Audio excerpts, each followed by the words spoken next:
Entonces, por eso aparecen los dos nombres. Aparece mi nombre y aparece Clara porque realmente los dos formamos parte tanto de la asamblea y en los proyectos de investigación o ella está de director, yo estoy de codirector o viceversa. Vamos, ahí nos han dado. Y esta es también quiero hacer la aclaración que es una dimensión que no la comparten todas las asambleas. Es decir, nosotros hemos formado parte de lo que es de las asambleas ciudadanas de Argentina. Y no todas las asambleas tienen lo que es las mismas concepciones éticas. Entonces, cada asamblea tiene su propia formación, podemos decir, intelectual o de lecturas o de experiencias. Entonces, yo me voy a centrar más lo que es en las éticas que están presentes en lo que es en el conflicto de Nonogasta. Bien, a nivel de contexto, al igual que la AFRA surgió en época de después como fruto de la democracia, la curtiembre también es un fenómeno que abarca lo que es la democracia en Argentina. La curtiembre se instala en el 86, lo que es bajo la familia Yoma, que es como el modelo, es el imperio de Nonogasta. La familia Yoma está vinculada en aquel entonces al gobernador de La Rioja, Carlos Saúl Menem. Entonces, formaban parte de la familia política por aquel entonces gobernador de La Rioja y por lo tanto, pues bueno, la cantidad de ayudas y subsidios que recibió esta fábrica desde los principios fue bastante grande.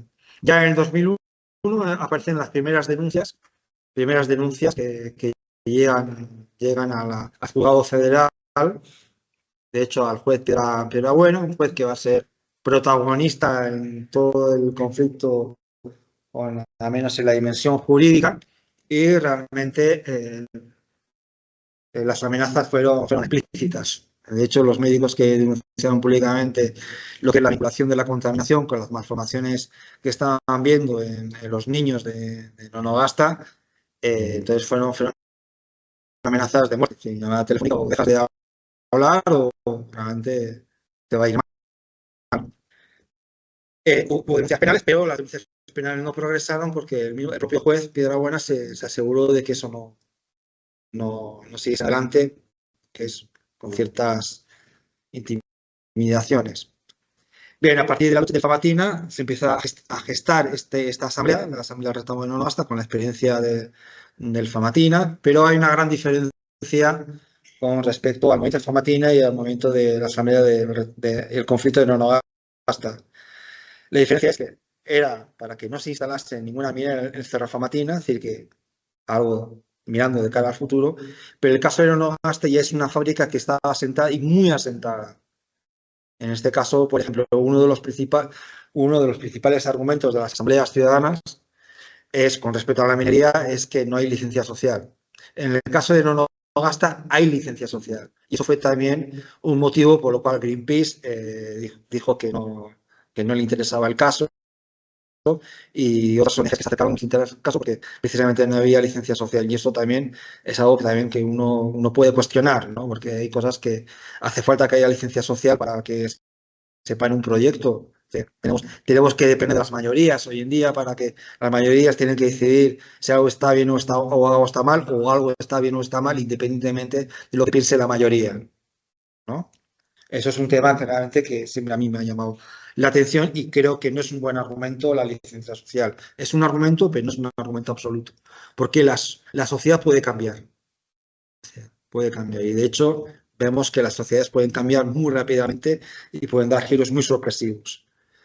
2017 aparece la primera cautelar de la curtiembre y la cuestión jurídica empieza en el 2013 porque un juez de Buenos Aires lee una noticia de contaminación en Nogasta y inicia una investigación. Manda a la Policía Federal se entrevista con nosotros, no como policías federales, sino como periodistas de Buenos Aires que querían recopilar información para hacer una noticia. Todo eso lo sabemos porque tuvimos acceso a todo el expediente. y ahí aparece el nombre del policía, con la hora que se reunió con nosotros, los panfletos que nosotros le dimos, aparecen los panfletos en el expediente. Así que por eso tenemos mucha información de cómo se siguió jurídicamente el caso. Pero en el 2017 ya aparece la primera cautelar de la curtiembre, es decir, que el juez ordena a la curtiembre lo que es realmente pues que pare de verter así libremente los efluentes, lo diré las cantidades, y entonces también solicita un plan de remediación. Bien, en 2018 el juez, bueno, ¿qué? ¿Habéis cumplido? No han cumplido y aparece la segunda cautelar, medida cautelar. Y esto, desde un punto de vista jurídico, es bastante grave. Es porque la empresa no estaba haciendo caso a lo que estaba ordenando el juez federal. Y lo que es, en teoría tendría que haber parado.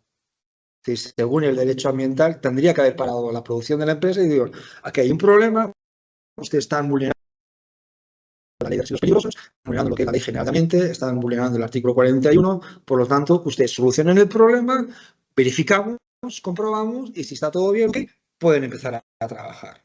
Eso es lo que se tendría que haber hecho legalmente. No se hizo.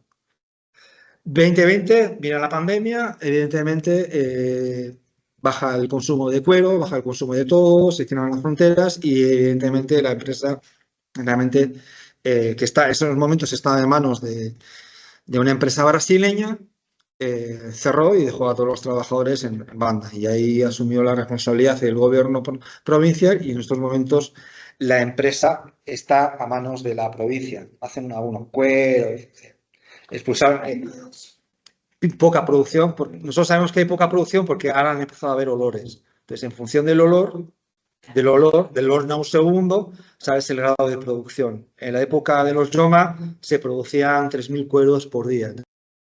Entonces, el olor era insoportable. A una persona que no era de no era insoportable. Era algo obvio, era algo que realmente no se necesitaba ningún tipo de investigación. 2021 se pierde el expediente porque el juez federal de Aragona se declara incompetente y por lo tanto pasa de nuevo, vuelve al juzgado número 2 que en su día se declaró incompetente. Con lo cual, en el futuro, cuando se active el expediente, porque el expediente en formato digital está, lo que se perdieron fueron 8 cajas, se perdieron no sé cómo, pero bueno, se perdieron. Sí, nosotros nos consultamos con Correos y Correos nos mostró la firma de la persona que recibió en el juzgado número 2. Pero el juzgado número 2 no se registró, por lo tanto no está. Y luego también nos dejó colgado el abogado.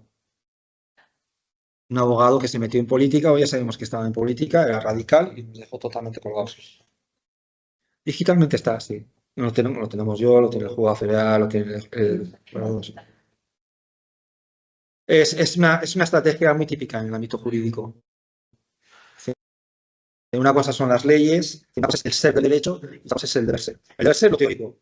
Las prácticas jurídicas, el ser, la dimensión ontológica del juzgado, son ese tipo de tricuñuelas. Es decir, yo consulté, porque doy clases en lo que es en la carrera de abogacía, consulté con mis colegas y me dijeron, sí, es normal, tranquilo, pasa a mí a medio. Es un poco el contexto. Datos un poco que reflejan, la problemática. Por tonelada de cuero de curtido, son 500 kilogramos de químicos peligrosos. La mitad son productos químicos peligrosos. Es una sopa química impresionante, muy difícil de poder analizar y poder discernir ahí lo que Bruno podría ser mucho más preciso que yo. El 85% de esos químicos se desechan a efluentes, es decir, se botan, lo que es en la fotografía que ven ahí, que bueno, pero ahí se ve lo que es unas piletas se echan ahí y son piletas de oxidación. ¿Eso qué significa? Que realmente si lo echan para que se vaya evaporando, esos varos luego lo retiran y los entierran en lo que es detrás de las piletones. Así que la contaminación no es lo visible, lo que es lo que vemos ahí de piletones, sino las varias hectáreas que están detrás de los piletones y que están entrados. Es, por ejemplo, la segunda imagen. Van enterrando hueco, echan toda la mierda, entierran, de nuevo hacen otro hueco, echan toda la mierda, entierran, así sucesivamente.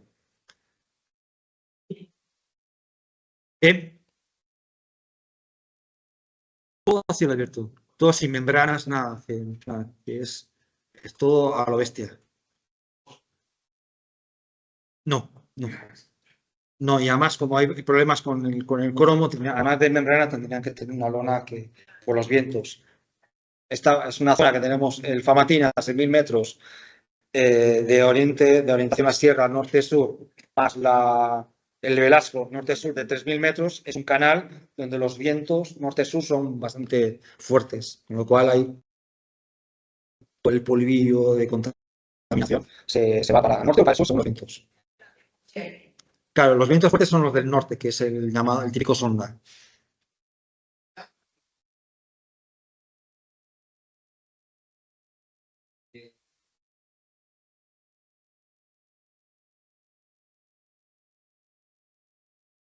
De 61.000 hogares insustentables en el agua. ¿Sabe el efecto que produjo en la gente? Claro, porque la gente consumía el pozo que paradójicamente lo había construido Barricol y el pozo también es agua pesada, es agua que tiene bastantes minerales. Hay momentos que en función de los momentos no es intomable. Lo que pasa que, ¿cuál es el problema? Es decir, no puedes estar constantemente midiendo la calidad del agua, ni de todos los lugares. Entonces ya más o menos sabían cuándo hacer las mediciones para que los datos no sean alarmantes. De vez en cuando decía, oye, decían ellos, oye, no, ¿a dónde vais? La gente empezaba a pasar la voz, oye, que me ha dicho mi marido que no damos el agua. Y ahí saltaban la alarma.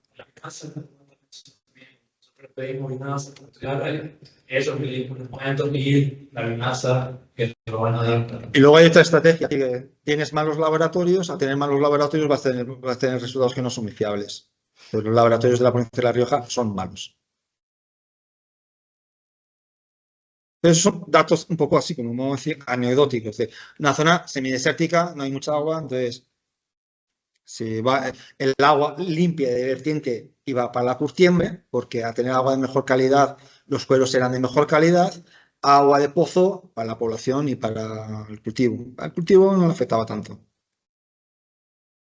Bien, esto es muy breve y esto tiene que ver un poco con lo que viene ahora porque voy a hablar de éticas biocéntricas y más o menos quiero un poco, a partir del debate de ayer, un poco matizar qué es eso de lo biocéntrico o lo no antropocéntrico. Y es un texto muy famoso, es el primer párrafo de Verdad y Mentira, en sentido esta moral de Friedrich Nietzsche, que a los lógicos y filósofos del lenguaje les encanta, un texto donde aborda un poco la naturaleza del lenguaje y de hecho igual el giro lingüístico del siglo XX parte de este texto, ¿no? Pero dice así, en algún apartado rincón del universo, diseminado en innumerables sistemas solares llameantes, hubo en tiempos una estrella, donde astutos animales inventaron el conocimiento. Fue ese el más altivo y engañoso minuto de la historia universal. Y sin embargo, no fue más que un minuto. Después de pocos resuellos de la naturaleza, el oso y la estrella y los animales astutos hubieron de morir. ¿Podría alguien ingeniar así una fábula y no habría ilustrado suficientemente? Sin embargo, cuán lamentable, cuán sombrío y efímero, sin fines y arbitrariamente, se presta el intelecto humano en medio de la naturaleza. Hubo eternidades en que no era. Cuando haya desaparecido, nada se perderá. Pues no hay para ese intelecto una misión que vaya más allá de la vida del hombre, sino que solo es humano, ¿no? Y solo su poseedor y engendrador lo toma tan patéticamente como si los quicios del mundo girasen en él. Pero si pudiésemos entendernos con el mosquito, advertiríamos entonces que también él discurre por el aire con ese pathos y siente dentro de sí el centro alado de este mundo. Y nada hay en la naturaleza, por despreciable y escaso que parezca, que no se hinche como un odre por un pequeño soplo de esa fuerza del conocimiento. Y como cualquier ganapán quiere tener su admirador, así el hombre más orgulloso, el filósofo, piensa que todos los ojos del universo, desde todas partes, están dirigidos telescópicamente hacia sus actos y su pensamiento. Sí, creo que la mejor descripción del antropocentrismo. Bien. Y la posición. Claro. El centramiento. Sí. Entonces, por aquí van un poco cuando ya voy a hablar de las éticas biocéntricas como marco teórico para ya están presentes en nuestras asambleas. Entonces, bueno, lo comentamos. Era tan cargado de crítica que yo diría, ¿por qué? Entonces, ¿Qué hay de mal con el funcionamiento? ¿Qué hay de mal con la universidad? O sea, decir, bueno, y si es parte del despecho de la naturaleza, si es como un hecho natural que pase así, después eso parecerá, ¿cuál es la historia? sí, pero ahí la crítica va más sobre todo lo que es considerar o pensar que somos la culminación de la naturaleza por el hecho de que tenemos uso de razón. Sí, bueno, se puede existir, pero si eso es la naturaleza, si no creamos. Sí. O sea, como está planteado mismo, o sea, yo quiero decir que como, paradójicamente puede llevar igual, si es así lo que es la naturaleza, eso es así, vimos con esa proverbia, es un quincho natural. Nadie lo impuso de afuera, eso.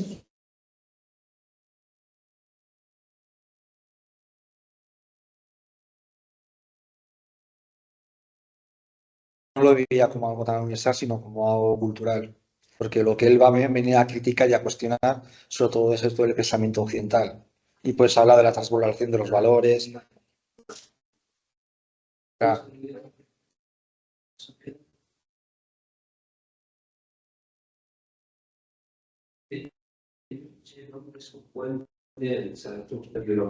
Hacia el rendimiento del trabajo.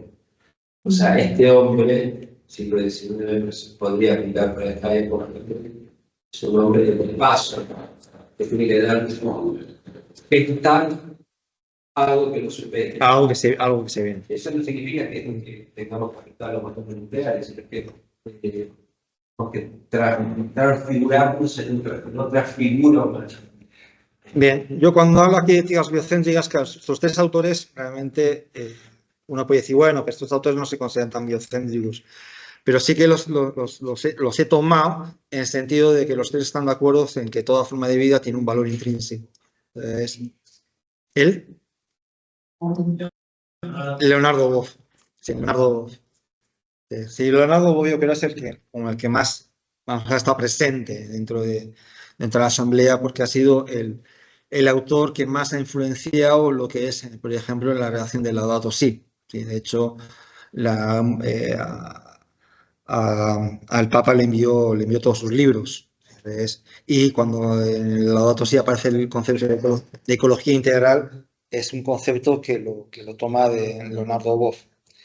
Pero bueno, sí, en ese sentido, porque los tres, sí, por ejemplo, Agnès también hay autores que hablan también de ecocentrismo, Aldo Leopold también lo tratan de ecocentrismo, pero realmente podemos considerar, luego habría que ver qué se entiende por ecocentrismo, por ecosistema, y entonces ahí sí que hay una coincidencia en lo que es, la toma de forma de vida con un valor intrínseco, ¿no? Incluso, pues decir, bueno, pero Aldo Leopold también considera que también tiene un valor intrínseco la montaña, le habla metafóricamente del pensamiento de la montaña, ¿no?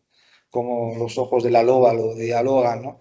Y los tres también tienen una vinculación con lo espiritual. ¿Sí? En el caso de Aldo Leopold, cuando matan a una loba y tiene un momento antes de morir que está observando los ojos y hay como una especie como diría Abraham Maslow, de experiencia cumbre, ¿no? Es un momento en el que realmente hay un clip y qué estoy haciendo, qué está pasando acá. Y lo mismo sucede a Arnaez, también lo que es con su vinculación con la naturaleza y con las montañas. De hecho, era un escalador, un notable escalador, o sea, al igual también que Douglas Tompkins también. Y en el caso de Leonardo Boff, realmente lo conocemos mucho por todos los conflictos que tuvo a nivel teológico, pero Leonardo Boff también ha sido, además de un gran escritor, y yo creo que también ha sido uno de los pioneros también del ecologismo en América Latina, también es un activista. ¿Sí? Hay que pensar todo el activismo en el que... Entonces, yo creo que no solo es pensar con respecto a la naturaleza, filosofar, sino también hay una vinculación con el activismo, ¿no? Pues autores me parecen básicos y fundamentales.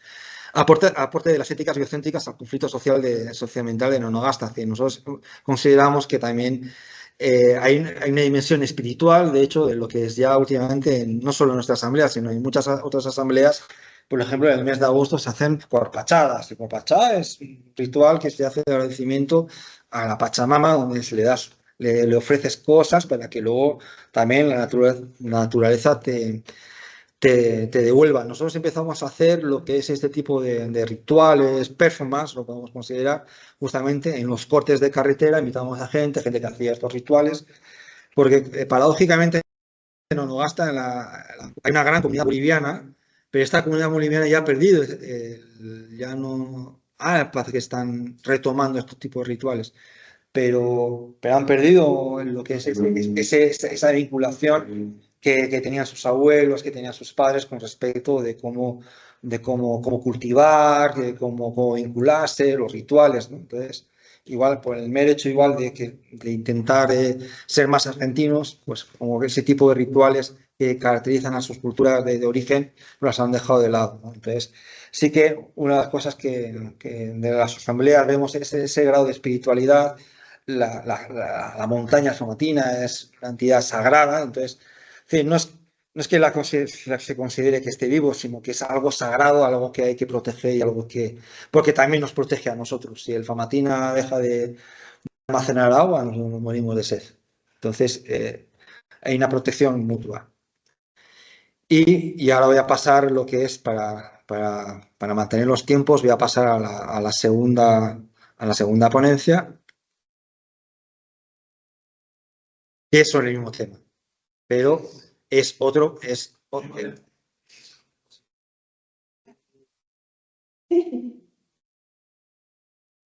pensando con respecto a lo que dijiste al final.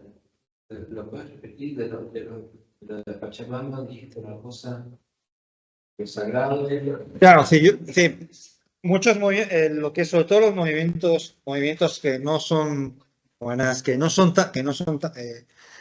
están en una dimensión más antropocéntrica, consideran que el conflicto, por ejemplo, los problemas medioambientales, por ejemplo, todo sobre ecomarxismo, ecosocialismo, es un problema del capital.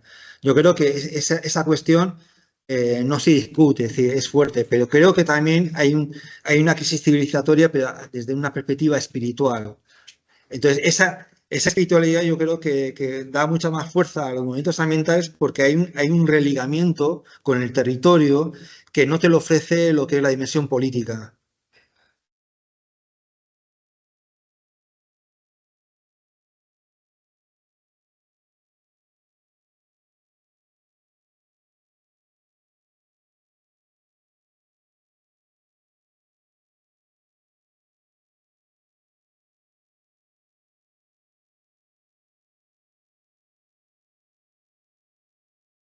Tierra. Es un concepto de vida diferente, o sea, mejor y peor. Pero es diferente. Es diferente, pero yo creo que le da una mayor fundamentación cuando hay un ligamiento, un religamiento espiritual, que cuando no lo hay. Porque cuando no lo hay es político, y cuando es político hay que tener cuidado, porque los políticos todos se cruzan de bando, sí, porque es una condición humana. Pero cuando es espiritual es mucho más diferente. Los conflictos donde está la espiritualidad son mucho más intensos que cuando solo son políticos. Sí, de hecho, puedo poner varios ejemplos. La mayoría de los rusos que están en el frente, sí, están porque el gobierno ruso los ha colocado en el frente. Ya en Rusia ya no te mandan a la cárcel, te mandan al frente. Entonces, sí, luchan como luchan, sí, porque siente supervivencia, pero no hay una vinculación cuando el conflicto ya hay una dimensión espiritual. Ahí, si mueres, eres un mártir. Entonces, es otro enfoque. Bueno, aquí vamos a ver fotos del conflicto, y esto ya lo hará todo Clara, y es de un proyecto en el que estamos los dos y que tiene continuación, que es en torno al estudio de la basura en Chilecito. No basta, depende de Chilecito. Bien, la contaminación industrial ha dejado de ser una novedad en nuestros territorios y pasó a formar parte del paisaje de lo que Bauman caracteriza como nichos del globo convertidos en vertederos de los residuos de la modernidad. Nichos, o mejor dicho, territorios donde se conjugan opuestos discursos de valorización y basurización de todo lo que allí alberga. Esa es la imagen de Nonogasta, un pueblo de más de 10.000 habitantes en la provincia de La Rioja, donde una industria curtidora de cueros, asentadas a finales de la década de los 80 del pasado siglo, ha convertido al territorio en un mundo abyecto, indeseable y opuesto a los imaginarios de pureza, limpieza y orden adosados al progreso moderno. Nonogasta fue transformada en una zona de sacrificio, donde su entorno natural y social fue sometido al sacrificio en nombre del progreso y el trabajo industrial.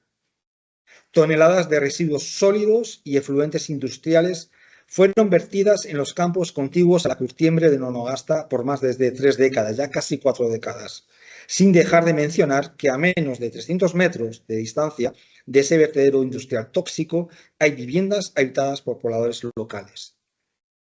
Durante la pandemia del COVID-19, la curtiembre cerró sus puertas. Sus últimos dueños, empresarios privados, Curtume CBR, se marcharon sin dar explicaciones a sus trabajadores, dejando atrás un monumental pasivo ambiental y más de 500 desempleados que apenas sobrevivieron y sobreviven con programas sociales. En el corazón de la lógica productiva de la curtiembre ha estado siempre la basurización del territorio, sus trabajadores y los habitantes del lugar. Por un lado, el entorno natural ha sido, desde el inicio, el vertedero de los desechos industriales arrojados sin ningún tipo de tratamiento. Montañas de residuos sólidos, viruta y retazos de cuero en su etapa inicial de procesamiento, recipientes y bolsas de productos químicos cuyas etiquetas son el testigo clave de su toxicidad, lobos pestilentes disecados, etc. Y más de 200 lagunas, piletones, del tamaño de un estadio de fútbol, donde se drenaban los efluentes industriales que, según análisis realizados por la comunidad, era una sopa química, cromo, cadmio, plomo, entre otros, con un alto poder de toxicidad. Hoy las montañas de residuos sólidos han sido enterradas para eliminar toda evidencia, pero sabemos que eso está ahí, cual cementerio tóxico. Muchas de las lagunas han drenado la sopa química tóxica a las capas freáticas y acuífero del lugar. Pero las imágenes registradas dan cuenta de un polvo blanquecino saturado de químicos tóxicos y volátil, que con los vientos se esparce a grandes distancias alrededor de Nogasta. Por su parte, los trabajadores de la curtiembre han sido siempre los desechables de la tierra, como diría Mier. Una conceptualización con la que este autor da cuenta de imaginarios y discursos que produce la idea de que el humano es considerado como desechable, como basura. Un razonamiento que va en la línea con el análisis sociológico de Bauman, para quien la globalización se ha convertido en la tercera cadena de montaje de residuos humanos o seres humanos residuales. Mirando desde el sur global y desde la perspectiva de las estéticas latinoamericanas, Exner recoge varios estudios donde se ilumina la relación y complicidad entre cultura y basura, con vistas a la economía cultural de la modernidad. Modernidad que encarna la razón occidental, referida por Walter Mignolo, como una constelación epistémica cuyo lado oculto y constitutivo sería la colonialidad. Y es esta colonialidad la que ha construido simbólica y culturalmente a Latinoamérica como un territorio basurizado, un resto del mundo occidental, donde lo sucio, lo repugnante o maloliente produce una constelación de significados o isotopías que se van a articular con lo pobre, lo marginal o lo excluido de sus comunidades. Llevando este razonamiento al territorio de Nonogasta, recurrimos a la figura retórica de isotopías, para dar cuenta de una constelación de significados construidos en torno a la contaminación producida por la curtiembre, donde lo contaminado, lo tóxico, se articula y retroalimenta con sentidos otorgados a los cuerpos afectados por la contaminación como cromo, con cromo. Niños nacidos con malformaciones, enfermedades respiratorias, diversos tipos de cáncer. Todo eso son cuerpos abyectos, excluidos, imaginados por no encajar en los patrones de la modernidad y su razón occidental. Individuos sanos, productivos, ordenados. La noción de cuerpos abyectos es tomada de la reflexión psicoanalítica de Julia Kristeva, quien señala que tales cuerpos causan abyección no solo por la falta de limpieza o por la posibilidad de transmisión de fluidos y enfermedades, sino también y principalmente porque perturban ficciones de identidad, sistema y orden. ¿Y qué hay de los trabajadores que laboraron o laboran en la curtiembre? ¿Estarán contaminados? ¿Estarán enfermos? Muy probablemente muchos de ellos lo estén. Pero lo que es seguro, que muchos de ellos fueron arrojados a la pobreza, marginalidad, improductividad, desempleo. Entonces ellos también fueron basurizados y causan abyección. Profundizando en la mirada antropológica de Swinton, toma la noción de cuerpos abyectos para dar cuenta de la interacción entre lo biológico y sociopolítico, para trascender por un lado la noción de cuerpo como una invariante biológica universal y por otro el excesivo énfasis en lo cultural que ha oscurecido o descuidado la relevancia que tienen la posición de los sujetos en la estructura social. En esta línea de razonamiento, Swinton toma la noción de embodiment, encarnación física, corporización, de la antropóloga Nancy Krieger, para dar cuenta de las formas en que el sufrimiento ambiental, la vida en ambientes tóxicos, se hace carne y se marca en los cuerpos de los individuos, los enferma, los transforma. Y es esa encarnación física corporal de la toxicidad ambiental lo que provoca vergüenza en las personas y abyección en sus entornos sociales. Una abyección que encuentra sentidos particulares como el de la culpabilidad que se adosa a esos cuerpos afectados por la contaminación. En nuestro trabajo de campo en Onogasta hemos encontrado testimonios como el de un funcionario del Estado que culpaba del cáncer a las malas costumbres de higiene que él decía tiene la comunidad boliviana que habita en ese pueblo. Ellos no se lavan los dientes como nosotros, decía el político. O un conductor que en un corte de ruta nos decía: el cáncer lo causa la píldora del día después que toman las minas. El estudio de Swinton también se da cuenta de esa culpabilidad a los afectadas por la contaminación. La autora cita un caso en el que un vecino y su esposa afirman, contrariamente a los diversos estudios, que esos chicos están así porque sus madres no los cuidan y los dejan en la calle. De esta forma, Nonogasta se ha convertido en un territorio y en cuerpos basurizados, mejor dicho, convertidos en un vertedero de la modernidad que, en un movimiento dialéctico, fue desplegando estrategias de poder para resaltar el potencial productivo de la curtiembre, la generación de empleo e impulsó el desarrollo local, mientras desecha trabajadores, excluye los cuerpos enfermos, afectados por la contaminación, e improductivos. Una dinámica de poder que a lo largo de décadas fue configurando un proyecto biopolítico, el cual fue incluyendo o excluyendo cuerpos que, según encajen o no en los ideales de trabajadores productivos, cuerpos sanos y fuertes, limpios y ordenados. Y en esta estrategia política de exclusión también se contemplan a los ciudadanos y ciudadanas que levantan la voz contra el sufrimiento y sacrificio socioambiental. Ellas no encajan en el padrón de ciudadanos obedientes, capaces de aceptar los preceptos de desarrollo y la modernidad. Es ahí donde ingresan las tácticas de persecución, humillación, judicialización de toda persona que levante la voz para defender su derecho a vivir en un ambiente sano, como consagra nuestra Constitución Nacional en el artículo 41. Y a este campo de tácticas de poder se suma el sistema de justicia local y nacional, negando la contaminación y sus efectos en los cuerpos de los habitantes de Nonogasta, culpabilizando a los que reclaman de oponerse al progreso y desarrollo local. Aún más, haciendo desaparecer los expedientes y el cúmulo de pruebas aportado por los asambleístas para impedir que la curtiembre siga contaminando, enfermando, basurizando el territorio y sus habitantes. Para la justicia local y nacional, la contaminación de la curtiembre es un caso cerrado.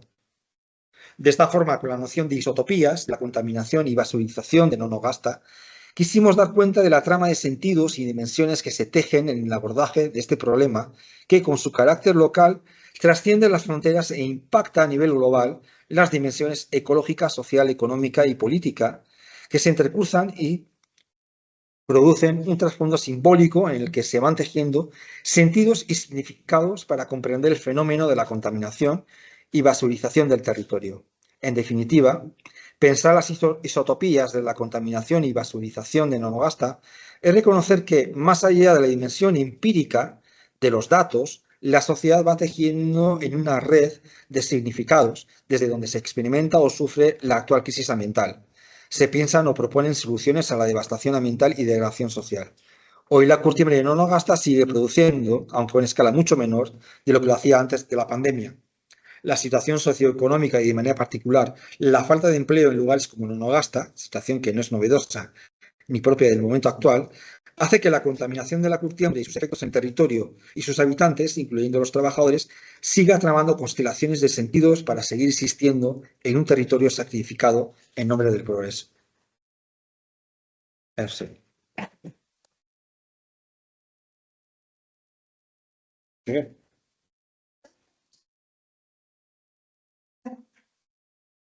¿Por qué Nonogasta tiene licencia social? En primer lugar, por las fuentes de trabajo que daba la empresa. Quedaba. Quedaba. Que estaba. No sé si hay licencia social, pero tampoco hay mucha oposición. Es decir, que si de nuevo se abriese la fábrica, mucha gente.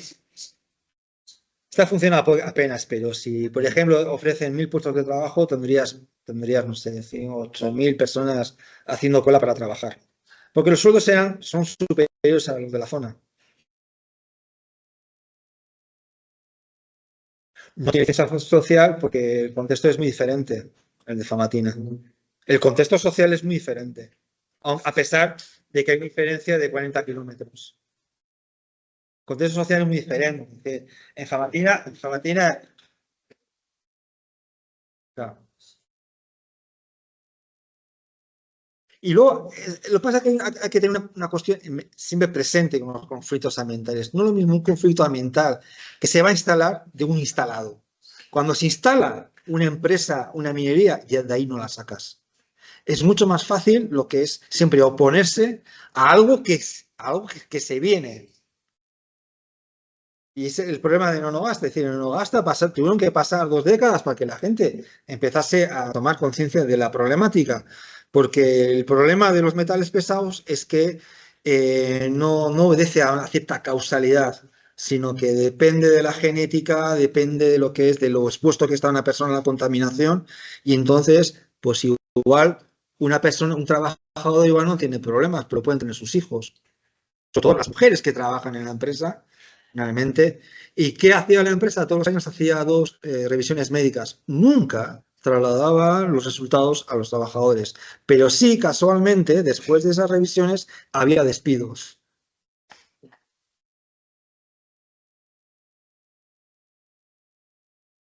El gobernador de turno, cuando estuvo Bede Herrera, que fue el primer antiminero, a los 2 meses de conseguir la gobernación, fue el más minero de todos los mineros. Ese le decía a los ecologistas del Famatina, no, ¿por qué no se fijan en Onogasta? Ahí sí que hay contaminación. ¿Por qué se están fijando en Famatina y no de Onogasta? Lo dice explícitamente. Eso hubiera sido razón suficiente para abrir un expediente.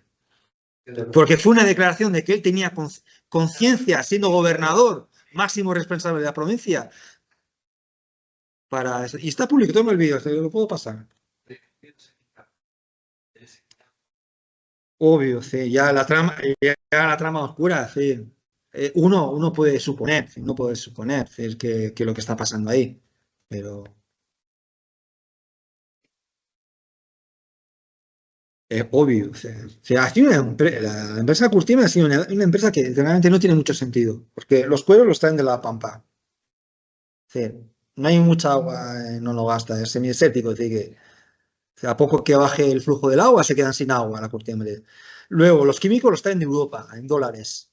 Y luego los cueros los llevan a Buenos Aires y de Buenos Aires los distribuyen por todo el mundo. Sí, como que y tú puedes ser rentable esta empresa, evidentemente, no teniendo en cuenta las externalidades negativas. Por eso hay un pacto de silencio para que hagan lo que quieran, porque si no, no es rentable. Sí, pues realmente muchos de esos cueros, los de la empresa de curtines, sobre todo con la época de los Yoma, bueno, la Curtine de Nogasta era, creo que la empresa más grande de América Latina, y también producían cueros de muy buena calidad para coches de alta gama, por ejemplo.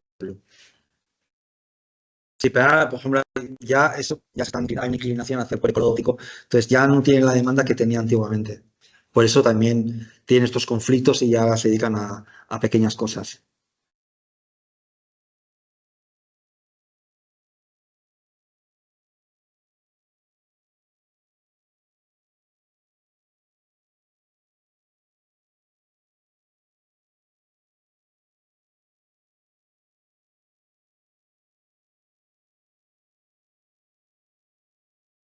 voy a poner de las asesinas de Barry en Canadá, Sí.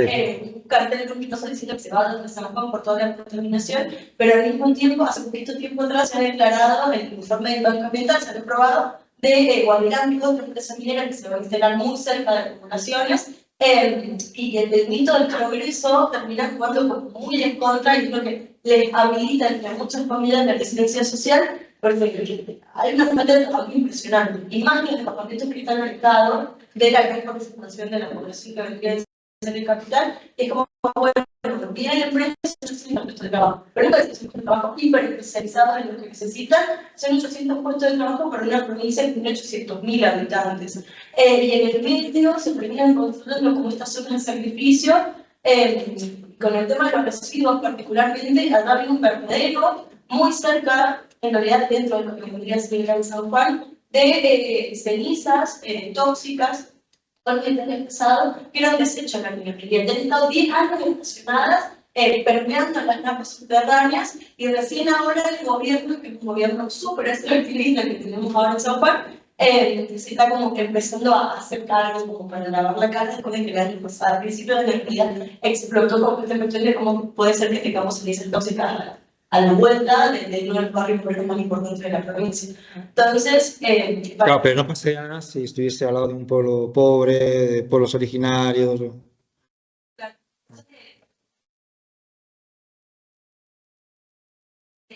Más en momentos falta tanto trabajo detrás de la situación total, que si no hay certificado de San Juan para la minería y tanque, con la seguridad de muchas curas actives en los distintos puntos de la provincia, tiene el apéndice cerca de decir, está fantástico lo que están haciendo, sigan con la lucha de las marchas, las mineras de San Juan son increíblemente grandes, la convocatoria es muy importante, pero bueno, con esta cuestión y las noticias de los medios de comunicación de Hegemónico, lo primero que dicen es no puesto de trabajo. Son cosas para las que van Sí. Pero legalmente lo individual no puede estar sobre lo colectivo. Los puestos laborales jurídicamente es una dimensión individual, mientras que el cuidado del medio ambiente es colectivo. Entonces, los puestos de trabajo no pueden ser a costa de lo que es de un mal que genera a lo que es no es. Por eso nosotros también teníamos ese debate y por eso nosotros no estábamos en contra de los puestos de trabajo, sino que realmente estábamos a favor de que los trabajadores tuviesen un trabajo digno, porque los trabajadores eran los primeros que sufrían la contaminación. Son los primeros, y no solo los trabajadores, las familias iban con los buzos, metales pesados, lo llevaban a casa, lo ponían en la lavadora y había todo un proceso de contaminación hacia la familia impresionante. Al principio no eran conscientes, no se les decía que había contaminación. Luego vinieron los problemas de que vienen las enfermedades. Por eso en Onofre hay una reacción tardía, porque la cantidad de enfermos ya empezaba a ser como algo obvio, ¿no? Es decir, lo que es un porcentaje altísimo de labio leporino en los nacidos, malformaciones, pie equino, ves a unos cuantos en Onofre, muertes súbitas. Y ya no te digo los cánceres, y los cánceres además no solo llama la atención la cantidad de cánceres que se hacían a mano, porque lo que es el Ministerio de Salud nunca ha ofrecido los datos y nunca te lo va a ofrecer, sino que había un oncólogo que empezó a contabilizar y empezó a hacer cuentas y decía, bueno, sí, lo de aquí es insólito, porque hay un porcentaje mucho más alto, sí, 3 veces más cáncer en Nogasta que en Chilecito, con diferencia de 10 kilómetros, y encima los cánceres son súper agresivos. Es decir, que cuando salía una familia que quería plata para poder trasladar a su hijo a La Rioja, porque no hay centro oncológico en Chilecito, sino que tenemos que ir a la capital a 200 kilómetros, con todo lo que eso implica, pues cuando llegaban los medicamentos, el chaval ya había muerto. Sí, eso es un caso real. Sí, yo fui al funeral de esa familia. Entonces, cuando empiezas a ver eso, sí, cuando empiezas a empatizar con ese sufrimiento, sí. Claro, luego venía la empresa y decía, bueno, ¿quiénes no trabajan? Vale, bien, te pagamos el funeral y te pagamos y te damos 2 puestos de trabajo. Y la gente accedía a eso. También las condiciones sociales de Onofre, donde el nivel de pobreza es alto, entonces la gente se agarra a un clavo ardiendo, ¿no? Y esa es un poco la problemática de estos lugares y por eso son zonas de sacrificio. Son zonas de sacrificio, además hay un pacto de silencio y además el Estado está ausente. Porque si el Estado estuviese ausente, tendría que cumplir lo que es todo el ordenamiento jurídico, que en el ámbito ambiental argentino es buenísimo. Es buenísimo las leyes argentinas. Si uno lee, por ejemplo, estamos hablando de ética ambiental, si uno lee el artículo número 4 de lo que es de la Ley General de Ambiente, aquí es un código, todos los principios, principio de precaución, principio precautorio. Lo bonito, es una hermosa la Ley General de Ambiente. Cumple la voluntad política, se mira para otro lado, se pierden los expedientes. Es la otra dimensión, la dimensión humana. Sí.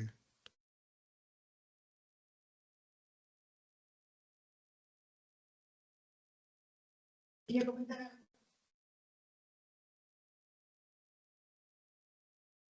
Muchas veces en nuestras clases, en los seminarios de doctorado sobre filosofía ambiental, hemos usado estos ejemplos de los colegas de Chilecito, como también otros colegas también de Chile, de filosofía ambiental de campo, y esto como casos de ecopolítica.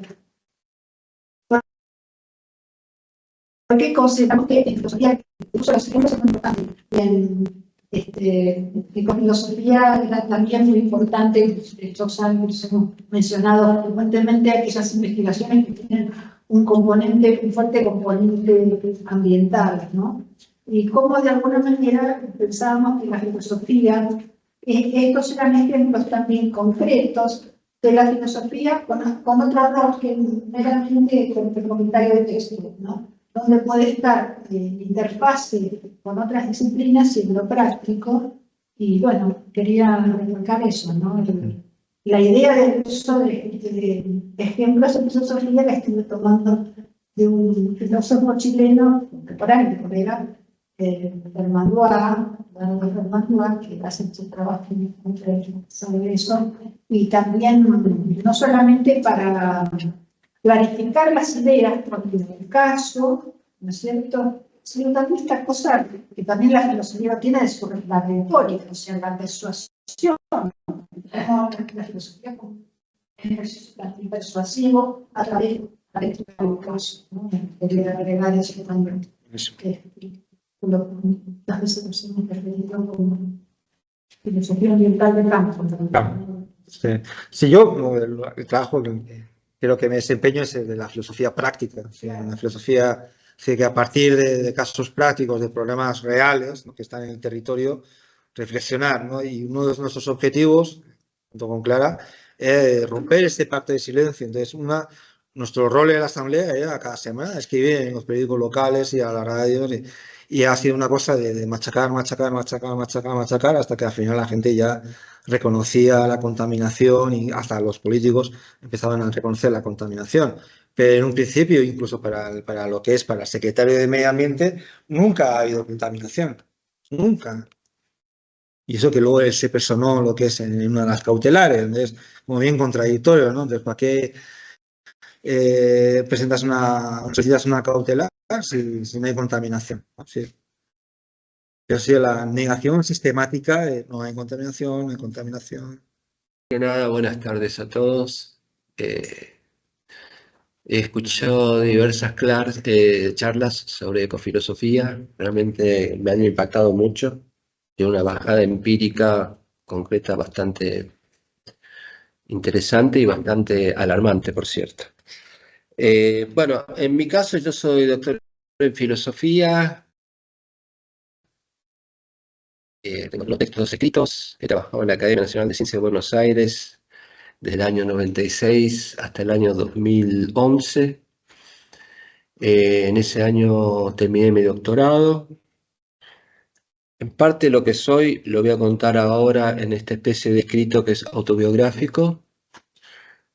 Tengo libros publicados, tengo textos publicados. Básicamente creo que la ecofilosofía o la filosofía ambiental tiene una gran tarea por delante que muchas veces no se tiene en consideración. Así que, nada, eso. he dado charlas en diversos lugares, en la fundación del Centro Psicoanalítico Argentino, me he especializado en Heidegger, pero bueno, esto se los voy a contar ahora porque es una ponencia que es distinta a las demás y es como una especie de autobiografía. Así que si les parece bien, empiezo con esto. No traje ningún currículum ni nada porque la verdad que me parece medio... Sí. O sea, tengan en cuenta que esta ponencia que va a tratar de ser breve es una ponencia que no tiene nada que ver con las anteriores, sino que es una ponencia autobiográfica que se las comparto a modo de contar algo sobre la vida, sobre mi propia vida y cómo empecé a incursionar en la ecofilosofía. Bueno, voy a leer, básicamente, ¿sí? Trataré de no demorar demasiado tiempo. Breve introducción a título autobiográfico. Sin riesgo de equivocarme, puedo afirmar que mi primera aproximación al entorno natural y de alguna manera mis primeros esbozos en una filosofía, aún inconsciente, ambiental, aconteció cuando yo todavía muy pequeño incursionaba en el jardín de mi casona inglesa, situada a mediados de los años 60 en el barrio de Belgrano R. Allí, rodeado de plantas, arbustos y árboles frutales, un níspero y un limonero, investigaba minuciosamente los diversos insectos que hallaba en la húmeda tierra y observaba las abejas, moscas, mariposas y avispas que también volaban sobre mi persona en el patio trasero de la casa. En aquellos tiempos, varias especies de aves circundaban los aires de esas parsimoniosas y calmas cuadras, sin olvidar mis fieles y queridos perros que me acompañaban y parecían compartir mis infantiles e ingenuos juegos. ¿Cómo olvidar también a mis admirables felinos, que corrían por los jardines saltando aquellos muros que limitaban las casas, pero que ellos, fieles a la consigna, el mapa no es el territorio, trepaban los árboles, atravesando los vergeles, traían cada tanto entre sus fauces a alguna pobre presa, cazada de manera sorpresiva e imprevista. Aquellos recuerdos forman parte de mi infancia lejana e irrepetible, que ha dejado en mí una imborrable impronta en la sensibilidad que yo estaba configurando. A mis 14 años fui invitado por una familia descendiente de ingleses a una estancia denominada Maracaná, situada en una pequeña aldea llamada La Colina, que quedaba a unos 38 kilómetros de Coronel Suárez, en la provincia de Buenos Aires. La experiencia vivida en las calurosas semanas de aquel verano campestre también resultó para mí algo extraordinariamente novedoso e inolvidable. No solamente aprendí a galopar, no sin cierto temor, aquellas amansadas yeguas, sino que también supe del espanto que significaba ser corrido por unas enloquecidas abejas, a las cuales me había atrevido a importunar su arquitectónico panal. Tal vez los recuerdos más nítidos fueron aquellos atardeceres campesinos, las legendarias anécdotas que, entre mate y mate, contaban los peones el irresistible aroma de la pampa húmeda que provenía de las llanuras, y esas impactantes puestas de un sol que contradecía la teoría copernicana, ya que él mismo se ocultaba en aquel horizonte infinito, el cual ya a esas horas melancólicamente y sigilosamente invitaba al merecido descanso. Si bien he de confesar que siempre he crecido y me he educado en ambientes urbanos, en la bulliciosa ciudad de la capital porteña, esa cabeza de Goliat, descrita soberbiamente por Ezequiel Martínez Estrada, mis incursiones en ámbitos situados fuera de la gran metrópoli también formaban parte de mis recorridos tanto solitarios como familiares. Cómo olvidar aquellas montañas, sierras y valles de aquellos encantadores sitios, La Falda, el embalse Río Tercero y Villa General Belgrano de la provincia de Córdoba. O la primera vez que fui con mis padres a una playa situada en la zona sur de aquellas pasadas y prístinas playas de Villa Gesell. El rugido del mar, sus olas, la blanca arena y por aquel entonces los ondulados y amplios médanos por los cuales se podía emprender largas caminatas inaugurando senderos desconocidos. Ni hablar del horizonte marino, ese paisaje que parecía comulgar con una dimensión abierta e infinita. Todo ello alejado del mundanal bullicio, con esas playas casi despobladas de gente y cualquier ruido molesto. Solo el sonido minimalista de las olas del mar que acompañaban las gaviotas invitaba a la reflexión sobre uno mismo en sintonía con la naturaleza. Fueron varios los lugares que he visitado, sitios en los cuales imaginaba quedándome en la búsqueda, al igual que Thoreau, de una remota cabaña alejada de toda contaminación civilizatoria, autorrealizando de esa manera una vida libre, como dice Thoreau, y sin lazos. De hecho, el hecho de haber visitado diversas provincias de nuestro país, como olvidar el sublime espectáculo de las cataratas de Iguazú en los años vividos entre 1990 o los 3 años vividos entre 1993 y el 96 en la ciudad de Bariloche, buscando como un niño tal vez la aparición del monstruo de la laguna, Nahuelito, en la versión del tema del grupo argentino Pescado Rabioso, que infundía curiosidad en mi inquieto espíritu. Fueron muchos los sitios configurados en diferentes paisajes geológicos, los cuales con su magia marcaron una y otra vez mi asombro ante las vistas que brindaba la naturaleza. Bueno, trayectoria filosófica. Ahora bien, si he narrado estas historias de un modo autobiográfico es porque siempre consideré que el pensamiento que uno esboza en sus escritos, conferencias o charlas debería intentar ser acorde con su modo de vida. Por supuesto que nadie ha de pretender ser como lo fue Sócrates, esa genial figura inventada por Platón, como cierta vez comentó Borges. Pero, no obstante, considero que mínimamente nuestros pensamientos han de estar atravesados por nuestra experiencia de vida. Y esta experiencia vivida, que admiraba la naturaleza, fue la que me condujo, no sin grandes resistencias, a empezar a interesarme por la filosofía. En este sentido, debo decir que soy un autodidacta que comencé leyendo textos escondidas de mi padre, cuyo ferviente deseo consistía en que yo estudiase ingeniería. Luego de lecturas y cursos, logré en plena adultez formalizar mis estudios académicos. Tanto mi tesis de licenciatura como la doctoral versó sobre, tanto la tesis de mi licenciatura como la doctoral, versó sobre Heidegger, Martin Heidegger, ¿no? El filósofo alemán. En la primera, cuyos primeros esbozos empecé a escribir en la ciudad de Eichstätt, en Alemania, me interesé por la temática marginal y poco explorada en aquel entonces en la filosofía del pensador nacido en Meschkirch. En efecto, esa tesis que denominé la problemática del mundo animal en la lección Die Grundbegriffe der Metaphysik, tomo 2, los principios fundamentales de la metafísica, sería traducido, que data de 1929-30, en la cual indagué lo que Heidegger denominó con su tesis la pobreza del mundo animal, tesis situada entre la configuración del mundo por parte del humano Dasein y la completa carencia del mundo por parte de la piedra, el mineral. Dicha tesis, dicha pobreza, fue la que más me llamó la atención, ya que la pregunta se imponía por la fuerza. ¿Tenía o no tenía mundo el animal? Y si lo tenía, ¿en qué se diferenciaba del hombre?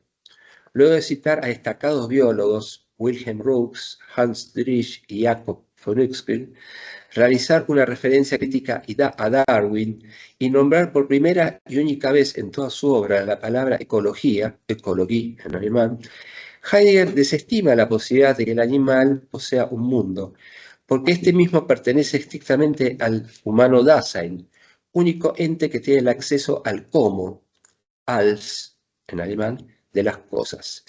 Al estar imposibilitado el ser viviente de dicho acceso, su realidad queda reducida al mero entorno, a la Umgebung, al cual pertenece y se vincula con nuestros seres vivientes.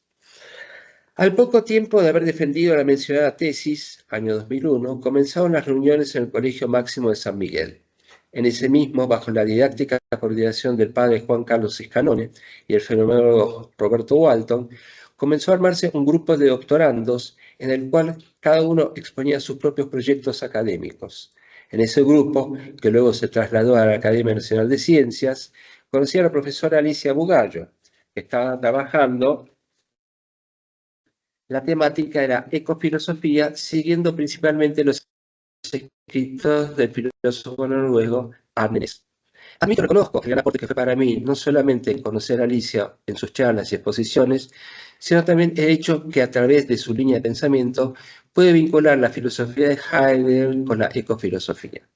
De hecho, las obras del pensador alemán brindaban elementos fundamentales para reflexionar sobre la naturaleza, de un modo mucho más originario de cómo lo habían ejercido los filósofos de la modernidad. Ya en la época de Ser y Tiempo, 1927, y las lecciones cercanas a esta obra, Los problemas fundamentales de la fenomenología, también lección dictada en ese mismo año, contrariamente a lo que muchos autores sostienen, que hay un monopolio ontológico del Dasein, puede rastrearse la posibilidad no solamente de pensar una naturaleza independiente del hombre, sino, lo que es más curioso, en la lección citada de 1927, el autor menciona que el ser de la naturaleza posee un carácter independiente del Dasein y por ende una autonomía en relación a la cultura. Que Heidegger no haya seguido este camino abierto por él mismo es algo que excede esta investigación. Pero tal vez la cuestión esencial sea esta. De haber desarrollado Heidegger la cuestión del ser de la naturaleza, ¿no hubiese evitado tal vez su provisoria y grave adhesión al nazismo? Sé que la pregunta puede sonar bizarra, pero no deja de ser una interrogación que hasta ahora desconozco que haya sido planteada y por lo tanto tampoco ha tenido una posible respuesta. Dejo de lado esta inusual hipótesis y reconozco que a partir del influjo de Hölderlin, el pensamiento heideggeriano realizó un esfuerzo ontológico para pensar la naturaleza en concordancia con la cuestión del olvido destinal del ser. De este modo, la interrelacionalidad dada entre el mundo de tierra que aparece en el origen de la obra de arte, en 1938, muestra una concepción más prístina de la naturaleza. Heidegger afirma, salvar la tierra es dejarla ser en su móvil autorreclusión y ocultamiento, la cual brinda, a mi criterio, dado el carácter misterioso de su ocultamiento, perspectivas muy propicias para una ecofilosofía. Lo mismo sucede con el concepto de cuaternidad, Geführt en alemán, en donde se da una mutua interrelación entre tierra, cielo, divinos y mortales. En síntesis, gracias al aporte de Arnenés, puede realizar el nexo entre la filosofía de Heidegger en torno a un pensamiento sobre la naturaleza considerado postmetafísicamente y su vinculación con la ecofilosofía. De esta manera logré consumar mi tesis doctoral, que al poco tiempo salió publicada con el nombre Naturaleza y Ecosofía en Martin Heidegger en el año 2014. Dicho sea de paso, la acabo de donar hoy a la biblioteca acá en la Universidad de Cuyo, así que si a alguien le interesa darle un vistazo, lo puede hacer. Bien, jornadas, coloquios y debates en torno a la ecofilosofía junto a Alicia Bugach. Una vez que nos doctoramos y publicamos diversos papers, textos incluidos entre los mismos nuestras tesis doctorales, participando a su vez en diferentes jornadas de fenomenología hermenéutica en la Academia Nacional de Ciencias de Buenos Aires, organizamos 2 simposios referentes a la filosofía ambiental, en los cuales participaron algunos invitados. La idea de estos eventos era divulgar la filosofía ambiental a un nivel académico con el propósito de generar un pensamiento crítico para concientizar a los miembros intelectuales de la mencionada institución. Siempre fui de la opinión que aquellas conferencias que mencionaban a determinados y destacados pensadores como Husserl, Heidegger, Levinas, Jean-Luc Marion, Michel Henry, etc., si dichos trabajos no invitaban una bajada práctica y concreta para literalmente transformar la realidad, sí,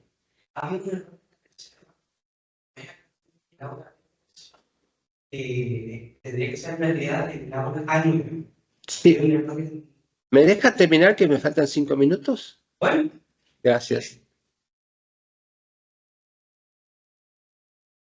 Está bien, está bien. Termino y... No, claro.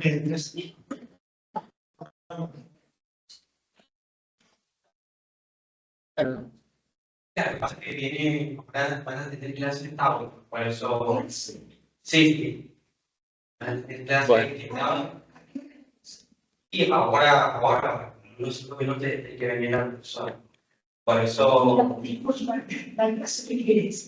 Es de inglés, es de cambiar Al inglés no es de No de congreso, no de congreso. la filosofía tampoco de una filosofía. Bueno, termino esta exposición y después buscamos otra aula entonces. Ah, perfecto. Me faltan 5 minutos para terminar.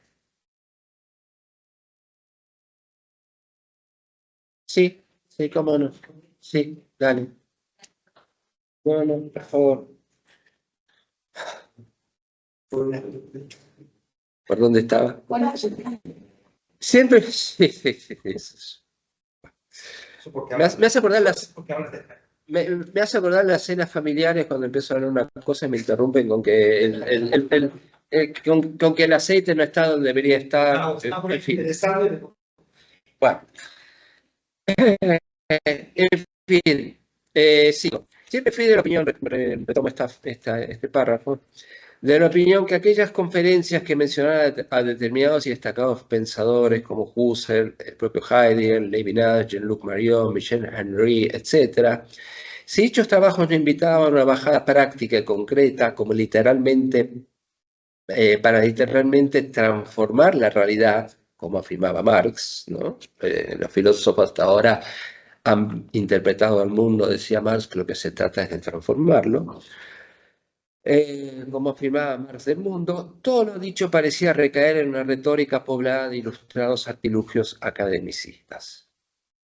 Para ser absolutamente franco, daba la impresión que la filosofía ambiental no era considerada en estos sitios, esencialmente academicista, como disciplina seria, entre comillas, y que las cuestiones de la ecología debían ser relegadas a su específica ciencia, la ecología, que es una rama de biología o de ciencias naturales. Esta sensación de vacío, obviamente, que me generaba una gran desazón, puesto que comparando con otros países, Estados Unidos, Francia, Alemania, etc., la ecofilosofía tenía en los mismos una gran repercusión e importancia, en vista de los desastres ambientales que padece nuestra biosfera. Pese a ello, el énfasis y la lúcida insistencia que plasmaba Alicia Bugallo en sus charlas y escritos me animó a no tirar la toalla y a no bajar los brazos. Los brazos no los voy a bajar nunca porque hago artes marciales, entonces me han enseñado ciertas tácticas. De ello saqué también una enseñanza. Una vez que a uno se le manifiesta alguna experiencia de la fisis, la misma resulta irreversible. Conclusión. Con el correr del tiempo sigo incursionando en la temática ambiental a partir de diversos autores ya post-heideggerianos.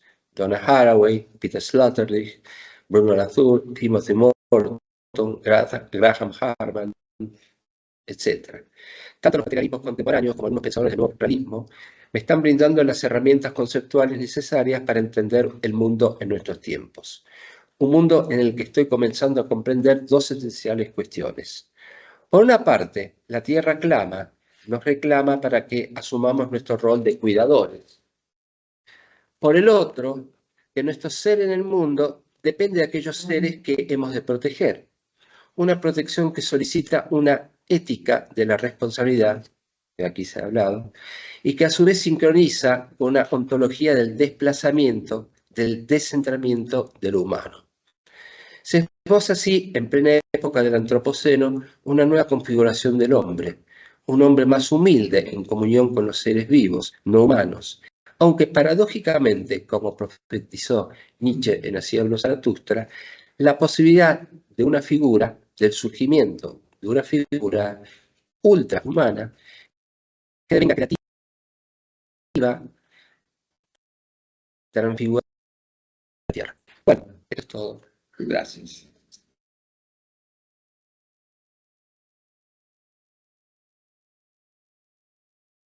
No sé si nos tenemos que ir, si tenemos que escaparnos, tipo que se prende fuego todo, o podemos seguir un poquito más.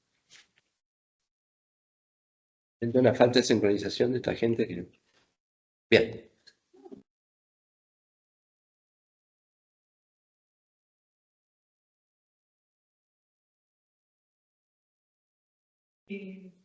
Iba mucho también al giro afectivo de la filosofía, ¿no? La experiencia de identificación, la filosofía ambiental se traduce también en una cosa con respecto al término afectivo de la filosofía ambiental, que trabaja mucho lo que es la serenidad, la alegría, la experiencia de gratitud, interés, inspiración, asombro, mencionaste varias veces, y cuestiones también de identificación, ¿no? con otro humano. Pero con respecto a este humanismo post,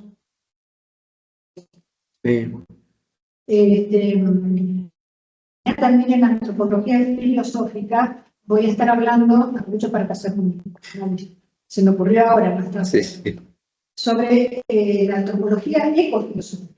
Porque, digamos, la antropología filosófica hoy, a la luz de esto que estamos mencionando, es una antropología ya ecofilosófica. O sea, tenemos que hacernos cargo de que la ecoantropeidad, la condición relacional del humano, o la expresión ecoantropeidad, que implica conexión con hacia afuera, conexión hacia adentro, y una serie de nuevas categorías que aparecen como holobionte, ¿no es cierto?, psilogenes y muchas cosas que la filosofía ambiental es un campo que tiene todo un repertorio neológico bastante interesante que la caracteriza, ¿no?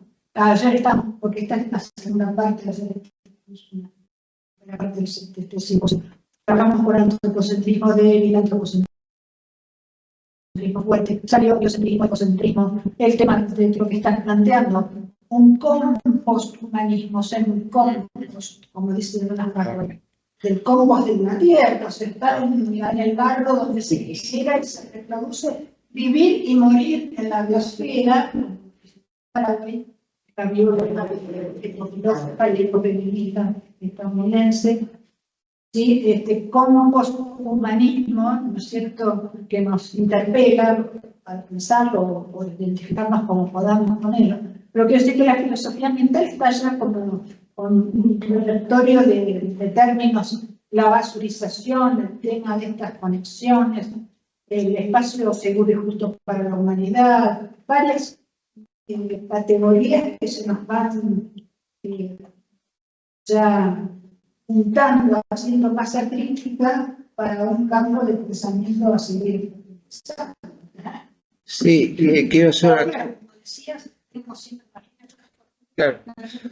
Quiero decir que... Esto es un cada vez, después de cada seminario, que cada los 10 años, siempre se publicaba un libro, ¿no?, con todas las cosas. Sí. Y me acuerdo que como yo trabajaba en filosofía ambiental, mi parte siempre estaba al final, en una parte de ser aspectos generales. O sea, venía desarrollos específicos y después venía un último rubro que era aspectos generales e estaba mi trabajo. Era como una especie de residuo inclasificable de la filosofía.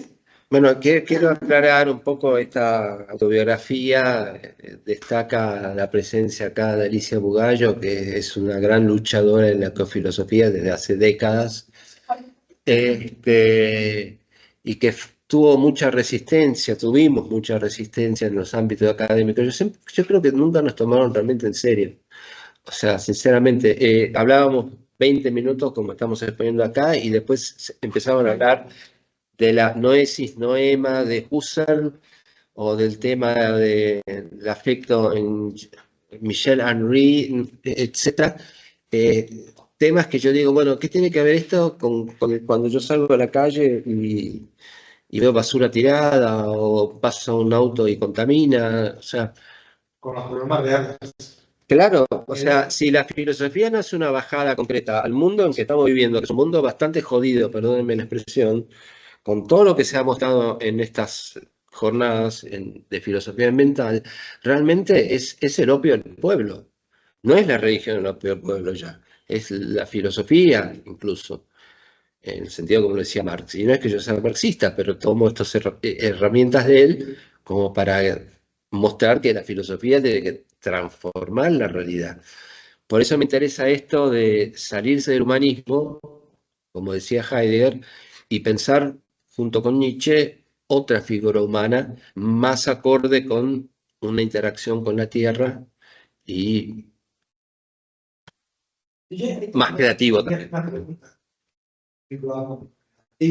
O sea, ¿Le sacaste una foto? hay autores que vinculan el nazismo con el ecologismo, como el ecologismo como un nuevo nazismo.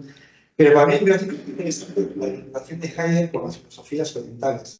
Que la escuela de Kioto Sí. tiene una gran influencia de Heidegger y supuestamente Heidegger también debe tener influencia de estos japoneses que venían con Sí, Heidegger.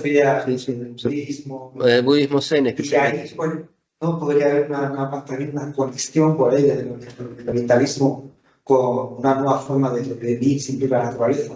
Sí, ahí es un pensamiento muy místico el de Heidegger en el fondo, que sí, se vincula con otros autores como el budismo zen, incluso con la poesía de Rilke, con el pensamiento de Jacob von Uexküll, aunque él lo niegue, con Meister Eckhart, por supuesto.